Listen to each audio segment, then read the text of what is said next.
Hello दोस्तों, स्वागत है आप सभी लोगों का राजस्थान एकेडमी पर। मैं परवीन सिंह आप सभी लोगों के साथ में। जैसा कि आप सभी लोग जानते हैं, लगातार विभिन्न प्रकार की प्रतियोगी जो भी आपकी परीक्षाएं आ रही है भर्तियों के लिए, चाहे वो आपकी रीट हो, चाहे आपकी सेकंड ग्रेड हो, फर्स्ट ग्रेड हो, कांस्टेबल हो, पटवारी हो, ग्राम सेवक हो, चाहे आपकी लैब असिस्टेंट हो और एलडीसी, वनपाल, वन रक्षक, उन सभी भर्ती प्रतियोगी परीक्षाओं के लिए आप सभी लोगों के साथ में जुड़ करके आप सभी लोगों के लिए जितनी हेल्प हो सकती है उतनी करने का प्रयास कर रहा हूं।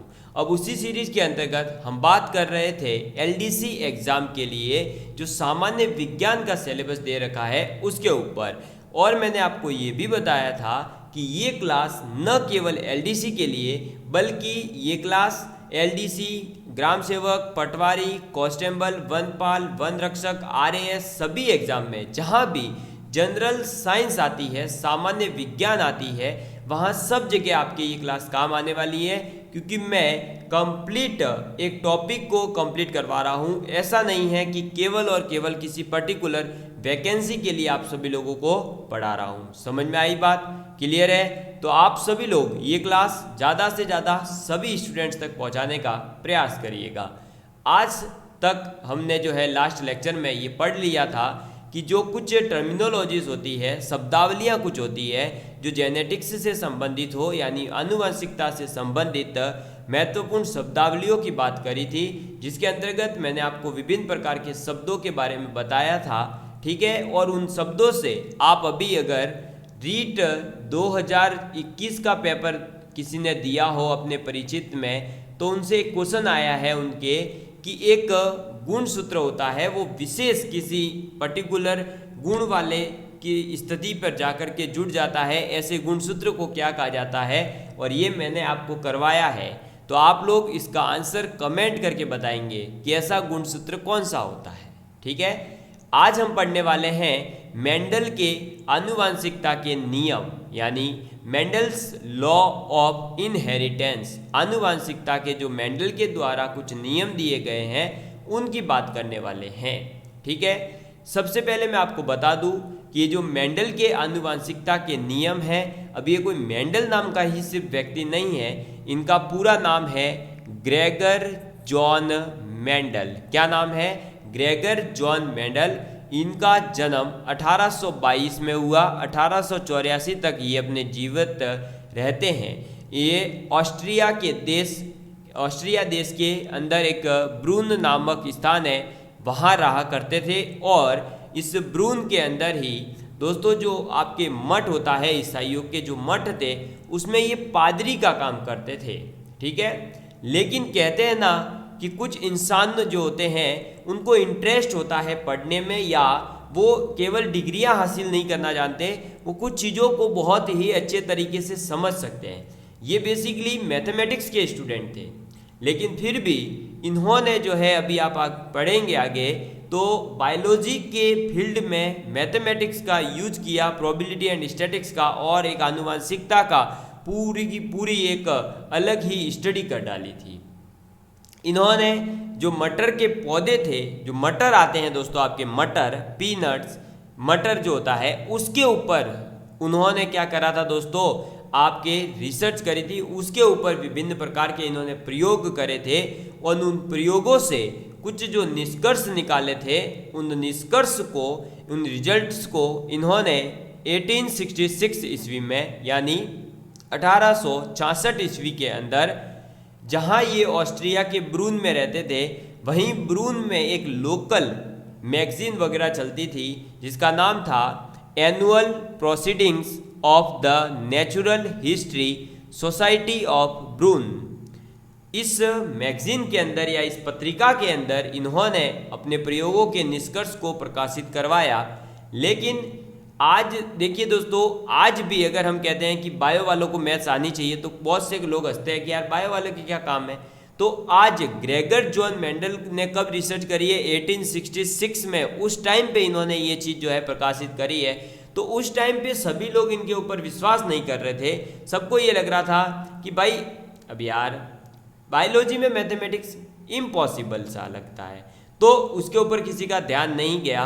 लेकिन जब इनकी डेथ हो जाती है उसके बाद में 1900 ईस्वी के आसपास आते आते इनके द्वारा जितने भी ये प्रयोग वगैरह किए गए थे उन सभी प्रयोगों को एक्सेप्ट किया गया, इनके रिजल्ट्स को देखा गया, तब एक्सेप्ट किया गया कि वाकई में इन्होंने जो रिसर्च करी है, जो स्टडी करी है, बहुत ही ज़्यादा काम की है। और अगर ये व्यक्ति कुछ समय और जीवित रहता या उसी टाइम पे इनके इस कार्य को हमने अगर क्या दी होती दोस्तों, थोड़ी सी वैल्यू दी होती, तो ये आदमी आज कुछ और हमारे सामने प्रकट करके भी जाता। लेकिन कहते हैं ना दोस्तों कि समय पर तो सबको एक, अगर समय पर ही सबको अक्ल आ जाए तो दुनिया बदल ही जाती। तो उस टाइम पे वहाँ के जो वैज्ञानिक थे उन्हें ऐसी बातें अच्छी नहीं लगी कि मेंडल साहब ने ये कहा ये कोई सही हो सकता है, इसलिए उसके ऊपर कोई ध्यान व्यान गया नहीं था। ठीक है, तो उसके बाद में जो है दोस्तों, हमें इतना ज़्यादा पढ़ना नहीं है क्योंकि हमारे बायो का फील्ड नहीं है, हमारे जनरल साइंस पढ़नी है।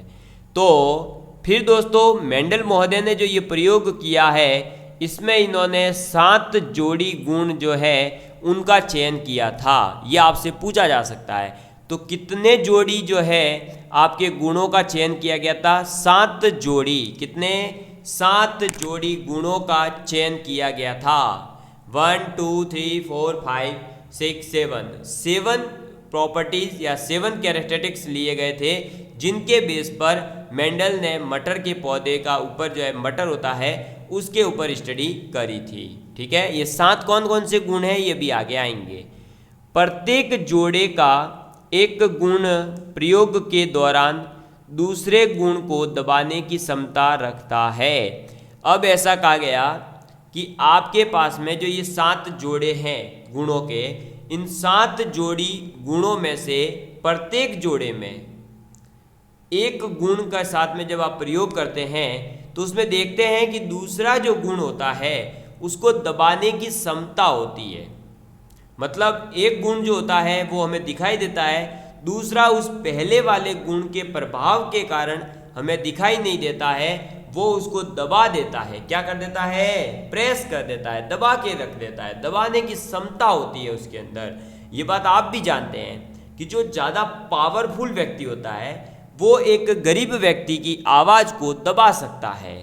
तो आप जिस आदमी ने आवाज़ को दबाया है, जो पावरफुल है, उसको तो हम कहते हैं प्रभावी गुण, यानी वो डोमिनेंट है। क्या है? डोमिनेंट है, प्रभावी गुण है। और जो दूसरे गुण जो थे भाई, जो दब गया, उस दबे हुए को हम कहेंगे अप्रभावी गुण, यानी रेसेसिव। क्या कहोगे आप? रेसेसिव कहेंगे। जो दब गया, जो अप्रभावी रहा, जिसने अपना प्रभाव दिखाने की हिम्मत नहीं करी, वो कहलाएगा अप्रभावी गुण यानी रेसेसिव। समझ में आ गई बात? क्लियर है? ये बातें आपको याद रखनी है। अब मेंडल महोदय ने जो प्रभावी गुण थे उनको तो कैपिटल लेटर्स से शो किया, और जो अप्रभावी गुण थे उनको स्मॉल लेटर्स से शो करने की जो है इन्होंने टेक्निक अपनाई थी। ये आपको याद इसलिए रखना है कि कई बार ऐसे छोटे क्वेश्चन भी पूछ लिए जाते हैं, या आपको जो है एक कैपिटल और एक स्मॉल दे दिया जाए तो आप समझ जाएंगे कि जो कैपिटल है वो प्रभावी है और जो स्मॉल है वो अप्रभावी है। जैसे लंबेपन के लिए हमने कैपिटल टी का यूज किया, इसका मतलब जो मटर का पौधा होता है उसके अंदर जो लंबापन है, उस लंबेपन का जो गुण है वो प्रभावी गुण कहलाएगा, और जो बौनापन है उसे स्मॉल टी से रिप्रेजेंट किया। इसका मतलब ये जो बौनापन है ये अप्रभावी गुण है। तो प्रभावी गुण क्या हो जाएगा? लंबापन, यानी लंबा। ठीक है, और बौना है, छोटा है, तो आप उसे कहेंगे स्मॉल टी से रिप्रेजेंट। समझ में आई बात? क्लियर है? तो यहाँ तक की बातें मेरे हिसाब से आप सभी लोगों को बहुत ही अच्छे तरीके से समझ में आई होगी। कहीं पर भी किसी भी प्रकार का मेरे दोस्तों डाउट हो तो आप कमेंट करके ज़रूर बताना मुझे। ठीक है, बढ़ते हैं आगे। तो बौनेपन को स्मॉल टी से, लंबेपन को कैपिटल टी से। अब बात करते हैं, प्रत्येक जनन कोशिका में एक ही गुण को व्यक्त करने के लिए 2 कारक होते हैं। तो जब हमारे मेंडल महोदय ने स्टडी करी तो उस स्टडी के बाद में इन्होंने एक ये निष्कर्ष दिया था कि जितनी भी आपकी प्रत्येक जो जनन कोशिका होती है, उस जनन कोशिका में एक ही गुण को, एक ही कैरेक्टर को रिप्रेजेंट करने के लिए, व्यक्त करने के लिए 2 फैक्टर होते हैं। कितने फैक्टर होते हैं? 2 फैक्टर होते हैं। क्या होते हैं? 2 फैक्टर होते हैं। जैसे भाई देखो, हाइट के अंदर देखें तो एक होगा लंबा, एक होगा बौना, तो रिप्रेजेंट तो हाइट को ही कर रहे हैं, गुण तो एक ही है, क्या? हाइट। लेकिन व्यक्त करने वाले 2 कारक है। कौन? एक है होगा लंबापन, एक होगा बौनापन। तो अगर दोनों के दोनों कारक आपके समान हो, क्या हो? कारक समान हो, तो आप उसे कहते हैं समयुग्मजी। इसकी डेफिनेशन मैं पहले ही लिखा चुका हूँ। दोनों कारक अगर विपरीत हो तो आप कहेंगे विषमयुग्मजी। एग्जाम्पल है, अगर कैपिटल टी है तो आप कहेंगे समयुग्मजी है, स्मॉल टी और कैपिटल टी है तो आप कहेंगे विषमयुग्मजी है। समझ में आई बात? क्लियर है आप लोगों के? तो विषमयुग्मजी और समयुग्मजी क्या होते हैं, ये अब और अच्छे से क्लियर हो गया होगा। तो क्या थे दोस्तों ये दोनों? आपके मेंडल महोदय ने जो रिसर्च कर रहे हैं, उन्होंने रिसर्च के दौरान देखा कि जो जनन कोशिका होती है उसमें एक ही गुण को रिप्रेजेंट करने वाले 2 कारक होते हैं। अब वो अगर दोनों कारक सेम है तो आप उसको कह दोगे समयुग्मजी, दोनों विपरीत है तो आप कह दोगे उसको विषमयुग्मजी। ठीक है, तो कैपिटल टी यानी कि समयुग्मजी, capital T and small T यानी विषमयुग्मजी। समझ में आ गई बात? चलिए आगे बढ़ते हैं। तो नेक्स्ट आपके आ जाता है जो हमारे 7 गुण लिए गए थे मेंडल महोदय के द्वारा, उनकी बात कर लेते हैं। सबसे पहला जो लक्षण लिया था, कैरेक्टर लिया था, वो था बीजों की आकृति। ठीक है, तो आपको याद रखना है ये 7 के 7 पूछा गया है इससे क्वेश्चन। मैं आप लोगों के लिए LDC 2018 के जो पेपर हुए थे उनके सॉल्यूशन लेकर के आ रहा हूं, तो आप लोगों को उन सभी वीडियोस को अच्छे तरीके से देखना है ताकि आपको ये पता चले कि साइंस का क्वेश्चन का लेवल कितना रहा था। बीजों की आकृति एक गुण है। दूसरा, बीजपत्र का रंग, जो बीजपत्र है उसका रंग कैसा है, ये क्वेश्चन पूछा गया था। फिर पुष्प का रंग, फिर फली की आकृति, फिर फली का रंग, फिर पुष्प की स्थिति क्या है और पौधे की लंबाई क्या है। ठीक है, तो आपके 7 गुण कौन कौन से हैं, एक बार मेरे साथ में आप अपनी सीट पर बैठे हुए या अपने घर पर बैठे बैठे जोर से बोलेंगे कि आखिर ये आपको याद हो ही जाए, ऐसा जोर से बोलेंगे। समझ में आ गई बात? क्लियर है? तो बोलिए बीजों की आकृति। देखो भाई, पहले बीजों की आकृति, फिर बीजपत्र का रंग, फिर पुष्प का रंग और फली का रंग। तो देखो, बीजपत्र का रंग लेना है, पुष्प का रंग लेना है, फली का रंग लेना है, बीजों की आकृति लेनी है, फली की आकृति लेनी है। ठीक है, अब पुष्प की आकृति नहीं लेंगे, पुष्प की स्थिति लेंगे, और लास्ट में जब पुष्प ले लिया, फली ले लिया, फूल ले लिया, पुष्प ले लिया, बीजपत्र ले लिया, तो लास्ट में कौन बचा? पौधा। तो यानी पौधे की लंबाई। तो आप बीज और फली की तो आकृति लेंगे और पुष्प की आकृति होगी नहीं, इसलिए आप क्या लेंगे? स्थिति लेंगे। ठीक है, तो बीजों की आकृति, फली की आकृति और पुष्प की स्थिति। बीजपत्र का रंग, पुष्प का रंग और फली का रंग। ठीक है, बीजपत्र का रंग, पुष्प का रंग और फली का रंग, और पौधे की लंबाई। पौधे की क्या लेंगे आप? लंबाई लेंगे। समझ में आ गई बात? क्लियर है आप सभी लोगों के लिए? चलिए, अब ये 7 के 7 कैरेक्टर आपको 10 बार, 15 बार, 50 बार, जितनी बार लिखना है लिख लिख के इसको याद जरूर कर लेना। ठीक है, अदरवाइज फिर आप घाटे में रहेंगे, फिर कहना मत सर यहाँ से क्वेश्चन आया, मेरे से तो नहीं हुआ। अब आकृति में गोल चिकना बीज जो है वो डोमिनेंट है और झुर्रीदार बीज जो है वो अप्रभावी है। ठीक है, तो प्रभावी कौन है और अप्रभावी कौन है वो भी मैं आपको बता रहा हूँ। समझ में आ गई बात? तो गोल चिकना बीज जो है वो प्रभावी गुण है, झुर्रीदार बीज जो है वो अप्रभावी गुण है। बीजपत्र का रंग, अगर बीजपत्र आपका पीला बीजपत्र है वो प्रभावी गुण है, हरा बीजपत्र जो है वो अप्रभावी गुण है। लाल जो है पुष्प का रंग वो प्रभावी है, सफ़ेद पुष्प का रंग अप्रभावी है। चिकनी फली है तो आप कहेंगे प्रभावी है, सकिरणित है तो अप्रभावी गुण है ये। हरा अगर फली का रंग आ रहा है तो ये हरा रंग जो है ये प्रभावी गुण है आपका, और पीला रंग अगर आपके फली का आ रहा है तो आप कहेंगे अप्रभावी है। ठीक है, बीज पत्र पीला है तो प्रभावी है, ये याद रखना। बीज पत्र यहाँ पर आपको कन्फ्यूजन हो सकता है, तो देख लो मैं यहाँ टिक कर रहा हूँ। बीज पत्र और आपका फली इन दोनों में उल्टा चलेगा। बीज पत्र का पीला रंग प्रभावी है जबकि फली का पीला रंग अप्रभावी है। ठीक है, फिर आपको क्या याद रखना है, और तो आपके बीज पत्र का हरा रंग अप्रभावी है जबकि फली का हरा रंग प्रभावी है। पुष्प की स्थिति की अगर बात की जाए तो पुष्प की स्थिति जो है दोस्तों वो कक्षस्थ होगी, वो तो होगी क्या, प्रभावी, और अग्रस्त है तो अप्रभावी। क्या हो जाएगी, अग्रस्त है तो अप्रभावी हो जाएगी। पौधे की लंबाई, लंबा होना उसका प्रभावी गुण है, बौना होना उसका अप्रभावी गुण है। तो ये पूरी टेबल एज इट इज आपको याद होनी चाहिए। बीजों की आकृति और फली की आकृति और पुष्प की स्थिति, ये 3 लक्षण, फिर बीज पत्र का रंग, पुष्प का रंग और फली का रंग, ये 3 अलग लक्षण। कितने हो गए, 3 और 3 6 लक्षण।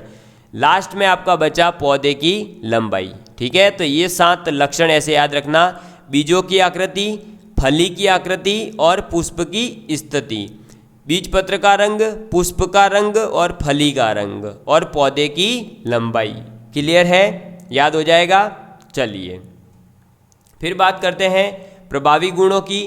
तो गोल चिकना बीज, पीला बीज पत्र, लाल पुष्प, चिकनी फली, हरा फली और कक्षस्थ और लंबा, ये 7 जो है इसके क्या है, प्रभावी गुण है। अप्रभावी में झुर्रीदार बीज, हरा बीज पत्र, सफ़ेद पुष्प, सकिरणित आकृति, पीला फली, अग्रस्त पौधे की पुष्प की स्थिति और बौना हो जाएगा पौधे की लंबाई के अंदर। ये हो गए इसके 7 अप्रभावी गुण। ठीक है, तो ये थी स्टडी किसके द्वारा की गई, मेंडल महोदय के द्वारा स्टडी की गई थी। अब ये अप्रभावी है, प्रभावी है, ये सब हमने पढ़ लिया, लेकिन अब हम पढ़ने जा रहे हैं कि भाई साहब ये सब जो है अपना जो भी चल रहा है भाई, जो भी आपने पढ़ा उसके बीच में आपको ये भी तो पता होना चाहिए कि आपके ये आता कैसे है, ये जो प्रभावी आया, ये अप्रभावी आया, ये आपको कैसे पता चला। इन्होंने पूरी एक स्टडी करी थी। वो स्टडी कैसे करी थी, तो सबसे पहले इन्होंने करवाया एक संक्रिय क्रॉस। क्या करवाया, एक संक्रिय क्रॉस यानी मोनोहाइब्रिड क्रॉस करवाया, और उसके बाद में द्विसंक्रिय क्रॉस करवाया। ठीक है, अब एक संक्रिय क्रॉस क्या था, तो एक जोड़ी, सिर्फ एक जोड़ी विपरीत गुणों की वंशागति का अध्ययन किया गया। यानी आप केवल एक जोड़ी विपरीत गुणों वाले जो है ले लेंगे, आपके जो भी स्टडी करनी है वो, चाहे बीज लें पौधा लें, ठीक है, और उसका ही अध्ययन करना, तो एक संक्रिय क्रॉस कहलाता है। द्विसंक्रिय क्रॉस क्या होता है, तो दो जोड़ी, कितने, दो जोड़ी अगर आप विपरीत गुणों की वंशागति का अध्ययन करते हैं तो द्विसंकरित, एक जोड़ी है तो एक संक्रिय, दो जोड़ी है तो द्विसंक्रिय। समझ में आ गई बात। चलिए अब हम समझते हैं कि ये एक संक्रिय जो क्रॉस है, इस एक संक्रिय क्रॉस के अंदर होता क्या है, कैसे इसका ये संकर, ये जो संक्रिय वर्ड आ रहा है तो ये संकरण होता कैसे है। ठीक है, चलिए तो दोस्तों एक संक्रिय क्रॉस का मतलब है जब दो पौधों के बीच एक इकाई लक्षण के आधार पर आप दो पौधे लिए, उन दोनों पौधों के बीच में कोई एक आपने इकाई ली, इकाई का मतलब एक जोड़ी लक्षण लिया, कोई भी एक लक्षण, और उसके आधार पर आपने उसमें क्या करवाया, संकरण करवाया। संकरण करवाने का मतलब है दोनों पौधों के पुष्प और परागण वगैरह जो होते हैं उनको मिलाया है, तो वैसे होता है आपका संकरण। ठीक है, और इसे फिर हम क्या कहेंगे भाई, एक ही लिया है ना, देखो एक इकाई लक्षण लिया है तो आप कहेंगे एक संक्रिय क्रॉस। ठीक है, एग्जाम्पल आपने ले लिया शुद्ध लंबा पौधा जिसे टी टी कह रहे हैं, कैपिटल टी कैपिटल टी। एक लिया बौना जिसे कह रहे हैं ड्वार्फ यानी कि स्मॉल टी स्मॉल टी। इन दोनों का जब संकरण होगा तो आपका जो पौधा आएगा वो आएगा लंबा ही आएगा, ठीक है।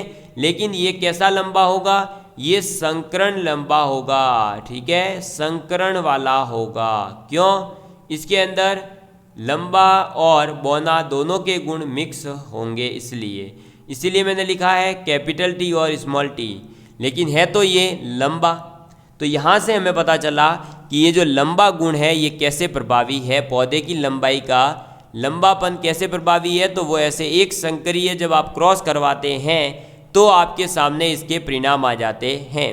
और ये जो संकरण लंबा हमें मिला, इस पौधे का हमने नाम दिया F1 पौधा, यानी पहली पीढ़ी के ये पौधे हैं। क्यों भाई, पहली बार देखो, पहले ही एक ही इकाई का लिया है और बस एक ही बार अपन ने संकरण करवाया है, कोई और कुछ नहीं करा है, तो इसे कहेंगे पहली पीढ़ी का पौधा। समझ में आ गई बात, जिसका नाम है F1 पौधा। क्लियर हुआ। इसके अंदर क्या करते हैं, दोनों शुद्ध लेते हैं, शुद्ध बौना और शुद्ध लंबा, उनका करवा देते हैं संकरण, तो हमें मिलता है संकरण लंबा। क्लियर है। चलिए, अब जो हमें ये संकरण लंबा मिल गया है, इसी संकरण लंबा का हमने क्या करा, F1 पीढ़ी से जो मिला उस पौधे को वापस से उसके खुद के साथ में ही परागण करवा दिया, सेल्फ स्व परागण करवा दिया, पुनः स्व परागण करवा दिया, यानी सेल्फ पॉलिनेशन करवा दिया। सेल्फ पॉलिनेशन का मतलब क्या है, जैसा कि हमने पीछे देखा कि हम क्या कर रहे हैं दोस्तों, एक लिया हमने शुद्ध लंबा और एक लिया हमने शुद्ध बौना, लेकिन जब स्व परागण करवाते हैं तो स्व परागण करवाने का मतलब है कि हमारे पास जो हमारे पास जो एक संकरण लंबा आया है, यानी कैपिटल टी और स्मॉल टी, कैपिटल टी और स्मॉल टी, तो इसका अब अपन क्या करवाएंगे, क्रॉस करवाएंगे। क्या करवाएंगे, क्रॉस करवाएंगे, इसका जो संकरण करवाएंगे, ठीक है। तो जो पौधे मिलेंगे आप उसका नाम देंगे F2 पीढ़ी के पौधे। क्या नाम देंगे, F2 पीढ़ी के पौधे कहेंगे। क्लियर है बात, समझ में आ गई बात आपके, ठीक है। तो देखिए, F1 पीढ़ी से प्राप्त पौधों को जब आप पुनः स्व परागण करवा देते हैं तो दूसरी पीढ़ी यानी F2 में पाए जाने वाले लंबे और बौने पौधों का अगर हम अनुपात देखें, यानी समान लक्षण वाले पौधों का अगर हम अनुपात देखें तो वो आ जाता है 3:1। कितना आ जाता है, 3:1 आता है, यानी कि 3 पौधे तो इसमें लंबे आएंगे। कितने, लंबे, और एक आएगा आपका बौना। क्लियर है। कैसे आएगा वो भी आगे एक पूरा डायग्राम मैंने टेबल बना के रखी है, वहाँ से आपको और अच्छे से क्लियर हो जाएगा। तो समलक्षणी अनुपात यानी कि फिनोटाइपिक रेशियो, फिनोटाइपिक रेशियो का मतलब है बाहर से समान लक्षण दिखने चाहिए। और बाहर से कोई लंबा दिख रहा है तो जरूरी थोड़ी है वो शुद्ध रूप से लंबा हो हो सकता है कि संकरण रूप से लंबा हो, तो भी आपको क्या कहेंगे भाई, वो लंबा ही है। तो इसलिए समलक्षणी अनुपात आपको क्या मिला एक संक्रिय अनुपात में, तो समलक्षणी अनुपात या फिनोटाइपिक रेशियो मिलता है 3:1। ठीक है, इस 3:1 रेशियो को हम एक संक्रिय यानी मोनोहाइब्रिड रेशियो, एक संक्रिय अनुपात भी कहते हैं। समझ में आ गई बात, क्लियर है। चलिए, तो हमने अभी तक क्या करा है, केवल F1 पीढ़ी का पौधा प्रोड्यूस करा, फिर F1 से हमने स्वपरागण करवा दिया है। अब हम आगे देखते हैं टेबल से। तो ये रहा हमारा पूरा स्टडी करने का जो टेबल है, वो देख लीजिए आप आराम से। अब इसको पूरा बड़ा करके मैं आपके सामने लेकर आया। देखिए, इसके अंदर सबसे पहले ये है पैतृक। पैतृक यानी कि जहाँ से अपन ने स्टार्ट करा था, शुद्ध लंबा और शुद्ध बौना। शुद्ध लंबा यानी कैपिटल टी, शुद्ध बौना यानी स्मॉल टी। इन दोनों का संकर करवा दिया तो हमें मिल गया संकर लंबा, जो कि है स्मॉल टी और कैपिटल टी। ठीक है, फिर ये है पहली पीढ़ी, इस पहली पीढ़ी का जब हमने क्या करवाया, स्वपरागण, क्या करवा दिया, स्वपरागण करवाया। तो जब हमने स्वपरागण करवाया तो हमें F2 पीढ़ी मिलेगी। F2 पीढ़ी में क्या होगा कि एक तो मिलेगा, देखो भाई स्वपरागण करवाया था तो ये था, यही केस था। इसमें क्या हो जाएगा, तो इसमें हो जाएगा आपके, ये देखो ये दो भागों में टूटेगा गैमेट्स, यानी ये और ये भी दो में, ये अब ये T और ये T, फिर ये T और ये T, फिर ये T और ये T, फिर ये T और ये T। तो देखो कैपिटल T यानी कि बनेगा कैपिटल T शुद्ध लंबा, कैपिटल T और स्मॉल t यानी कि बनेगा capital T small t, small t और कैपिटल T यानी कैपिटल T स्मॉल t, और स्मॉल t स्मॉल t ये बन जाएगा।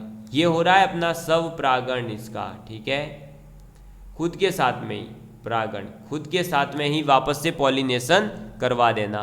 तो आपने देखा कि ये देखो ये 3 जो है, ये 3 और ये 1, ये 3 कैसे हैं, लंबे हैं, ठीक है।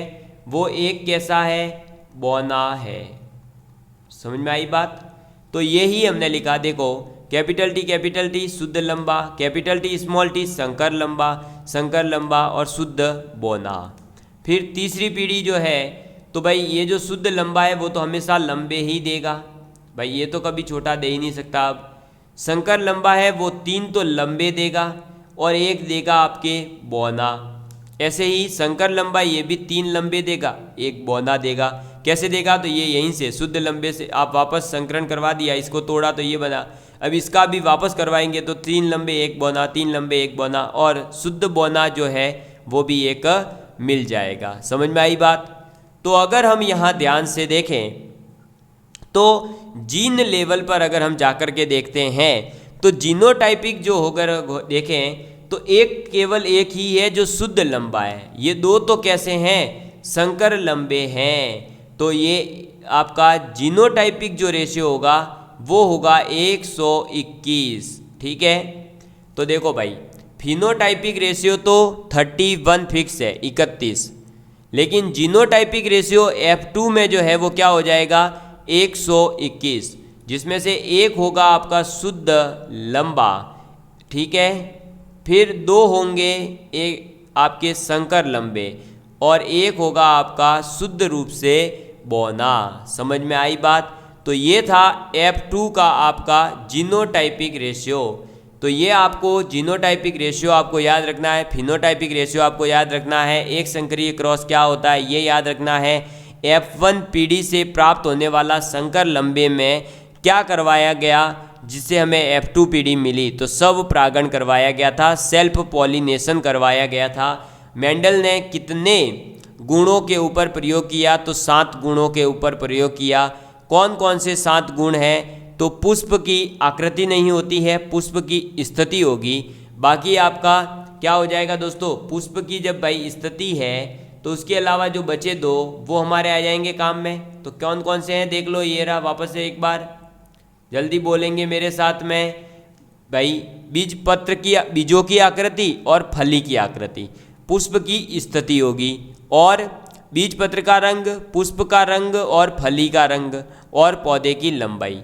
बीजों की आकृति, बीजों की आकृति, फली की आकृति और पुष्प की स्थिति, और बीज पत्र का रंग, पुष्प का रंग और फली का रंग और पौधे की लंबाई।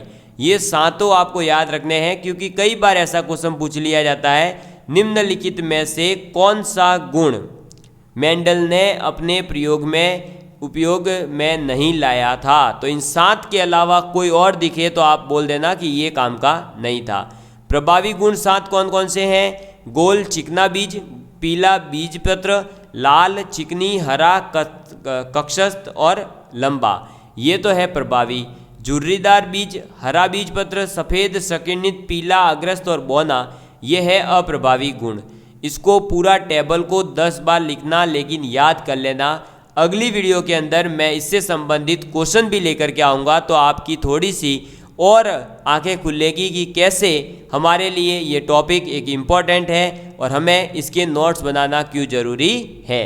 ठीक है दोस्तों, तो आज की क्लास हम यहीं करेंगे समाप्त। अगली क्लास के अंदर मिलेंगे एक नई ऊर्जा और एक नए जोश के साथ में, और आप लोग भी तब तक के लिए इसे बहुत अच्छे तरीके से रट लीजिए, याद कर लीजिए। अगर अगली बार मैं एग्ज़ाम में से आपको कोई क्वेश्चन दे रहा हूँ, चाहे प्रीवियस ईयर का क्वेश्चन पेपर हो, चाहे इस बार का कोई आने वाला पेपर हो, आप अपनी तैयारी ऐसी रखें कि जो पढ़ाया गया वो एकदम टिप टॉप आपके मुंह पर ज़बान याद होना चाहिए, अगर रात को नींद में भी कोई पूछे तो भी। ठीक है, तो दोस्तों इसी के साथ में मिलेंगे अगली क्लास के अंदर। Love you all of you, take care and please share with your friends. आप सभी लोगों का प्यार इसी तरह बना रहे।